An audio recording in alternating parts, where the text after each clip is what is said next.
السلام علیکم ورحمۃ اللہ۔ اکثر کئی سارے لوگوں کی زبان پر اور لبوں پر اور ان کی گفتگو میں اور وعظ و نصیحت میں یہ جملہ اکثر سننے کو ملتا ہے، اور جس جملے کے اندر ہمیں گستاخی کا عنصر نظر آتا ہے، اور یہ جملہ روافظ کی طرف سے ایجاد کیا ہوا ہے، اسلام دشمنوں کی طرف سے پھیلایا ہوا ہے، اور اس جملے کو مسلمان بھی بڑے فخر سے اپنی گفتگو میں استعمال کرتے ہیں، اپنی وعظ و نصیحت میں اس جملے کو بول جاتے ہیں، لیکن اس کا مطلب نہیں سمجھتے کہ اس جملے کے پیچھے کیا تاثر دینا چاہتے ہیں، اس جملے کے پیچھے مقاصد کیا ہے۔ وہ جملہ کون سا ہے؟ وہ جملہ یہ ہے کہ اسلام زندہ ہوتا ہے ہر کربلا کے بعد۔ یہ جملہ آپ نے اکثر سنا ہوگا اور اکثر لوگوں کی زبانوں پر ہوتا ہے، اسلام زندہ ہوتا ہے ہر کربلا کے بعد۔ اور اکثر جو محرم کی مجالس میں جو ذاکر مجلس پڑھتا ہے، مجلس میں تقریر کر رہا ہوتا ہے، اس کی زبان پر یہ جملہ بہت زیادہ ہوتا ہے کہ اسلام زندہ ہوتا ہے ہر کربلا کے بعد۔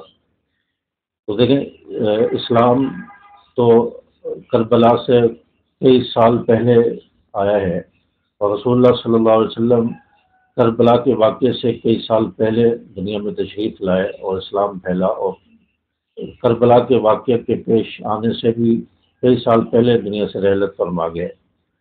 تو اگر اسلام کربلا کے بعد زندہ ہوتا ہے تو آپ صلی اللہ علیہ وسلم کا جو 23 سالہ دور نبوت ہے، اس میں پورا دین اترا، قرآن اترا، شریعت آئی، وحی نازل ہوئی، یہ حدیث کا ذخیرہ ہے۔ اور پھر آپ صلی اللہ علیہ وسلم کی رحلت کے بعد صحابہ کرام کا دور آتا ہے، خلافت کا دور آتا ہے، حضرت ابوبکر صدیق، حضرت عمر رضی اللہ تعالیٰ عنہ، حضرت عثمان غنی، حضرت علی المرتضیٰ، پھر ان کے بعد حضرت امیر معاویہ رضی اللہ تعالیٰ عنہ کی خلافت ہے، 64,65,000 مربع میل پر اسلام کا پرچم لہرایا ہے۔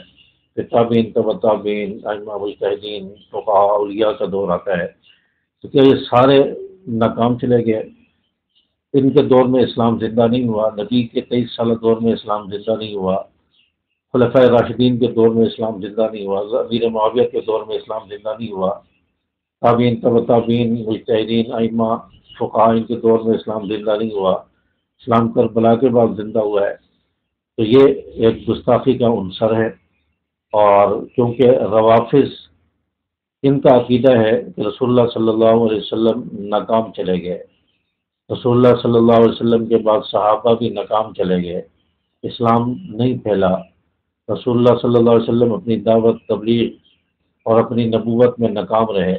یہ روافظ کا عقیدہ ہے، اور کہتے ہیں کہ رسول اللہ صلی اللہ علیہ وسلم کی رحلت کے بعد سوائے 3 آدمیوں کے باقی سارے مرتد ہو گئے، معاذ اللہ، یہ عقیدہ رکھتے ہیں۔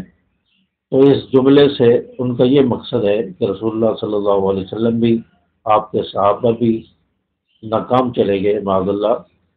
تو اس جملے کے اندر یہ گستاخی کا عنصر نظر آتا ہے۔ اگر آپ میرے اس بات سے ایگری ہے، اتفاق کرتے ہیں، تو کمنٹس میں ضرور بتائیں کہ بات صحیح ہے یا غلط ہے۔ تو یہ جملہ اکثر روافظ کی طرف سے بولا جاتا ہے، روافظ اس کو استعمال کرتے ہیں، اس کو بولتے ہیں۔ روافظ کی دیکھا دیکھی مسلمانوں نے بھی اس جملے کو کہنا شروع کر دیا، اپنی گفتگو میں، اپنے بعض میں، اپنے بیانات میں کہنا شروع کیا، اسلام زندہ ہوتا ہے ہر کربلا کے بعد۔ تو کربلا کا واقعہ تو رسول اللہ صلی اللہ علیہ وسلم کی بھی رحلت کے بعد خلفائے راشدین کا دور ہے، صحابہ، کافی سارے صحابہ کا دور گزر گیا، اس کے بعد یہ واقعہ پیش آیا کربلا کا۔ تو اسلام اگر کربلا کے بعد زندہ ہوتا ہے تو پہلے جو بدر و احد کی لڑائیاں ہیں، پہلے جو دور گزرے ہیں، وہ سارے پھر اس کا مطلب ہے ناکام ہے، اس میں اسلام زندہ نہیں ہوا۔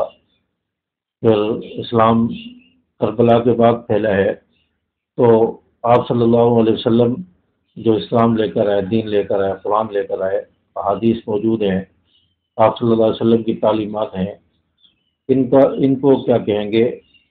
اس میں رسول اللہ صلی اللہ علیہ وسلم کامیاب ہیں یا نہیں؟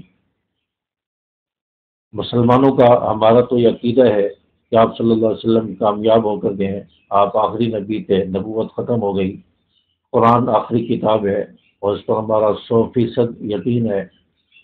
تو جو یہ جملہ جو لوگ بہت زیادہ بولتے ہیں، کہتے ہیں گفتگو میں، ان کا کیا عقیدہ ہے؟